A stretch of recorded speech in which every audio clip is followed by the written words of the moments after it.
In what ways does your media product use, develop, or challenge forms and conventions of real media products?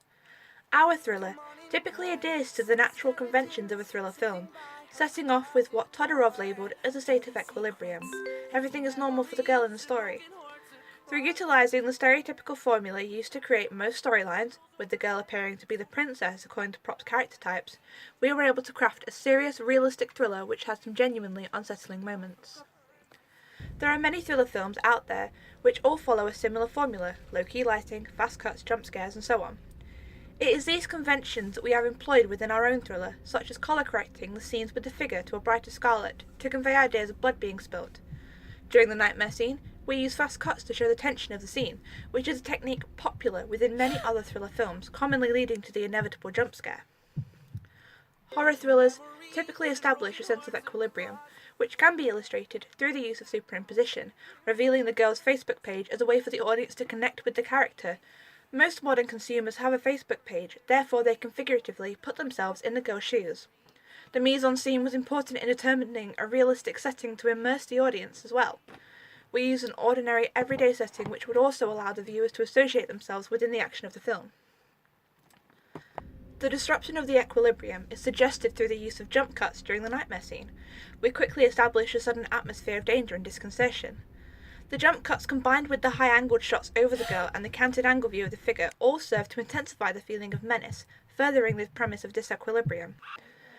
This linked to the emotions we wanted to evoke with it being a horror opening. Moreover, the editing techniques I used to create the overlapping shots demonstrated Cindy's confusion and perturbed state of mind, while also allowing the audience to feel overwhelmed, linking their emotions to that of the protagonist, the hero, as stated again by props character types. We also use a lot of sinister sound effects to generate an increasingly uncanny soundscape.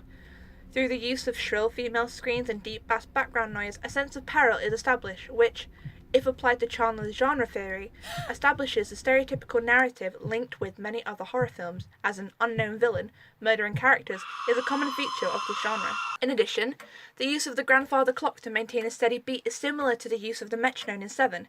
It offers up a sense of monotony that builds a type of tension as the audience is awaiting the inevitable jump scare. When that jump scare fails to appear, an anticlimax assists in a cathartic reaction, which then has an audience lulled into a false sense of security, making them more vulnerable to scares in the rest of the film, which facilitate an enhanced reaction from audiences throughout the film. Additionally, our use of titles and idents adhere to the common pattern of thriller. The white-on-black writing for the fact or fiction title itself is similar to many other horror film titles, as its simplicity helps entice a sort of mystery and offers a sense of creepiness.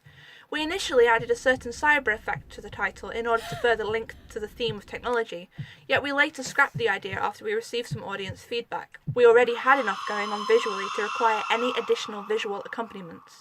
The typography we decided upon for the opening credits was a simple black with a white shadow, which meant that they could be seen despite the colour of the footage it covered. However, the simple black and white stood out a bit too much, so we changed to disintegrate the font slightly. These titles link to the theme of a horror, as the simple black and white is most common among thrillers, as well as offering a sense of disequilibrium with the text dissolving off the screen. However, we believe we have not just used, but slightly developed on the natural thriller conventions, due to our introduction of technology into the supernatural. Although films such as Unfriended have performed similar approaches already, I believe our approach differs from their aims as a film. We use the idea of the chainmail post to incite intrigue and make our audience question the practicality of these threats coming true, which attracts a sense of the unknown around our thriller because such an approach to a technology thriller has scarce been done before. Moreover, we have also played upon the fears of our generation to deliver an uncanny moral to the story that lands a lot closer to home. Many people in our society are concerned for the safety of children on the internet in a modern, interconnected world. Therefore, we can see through Fisk's theory, our chosen genre reflects the zeitgeist of our generation, reflecting and toying with the anxieties of the wider population. The use of a mysterious unknown figure abusing the internet to commit crimes is a large concern not just for the police but parents as well. Therefore, by playing on these trepidations, we were able to exploit these feelings to provide a more intense threat within our thriller, one that would further haunt our audience long after watching it.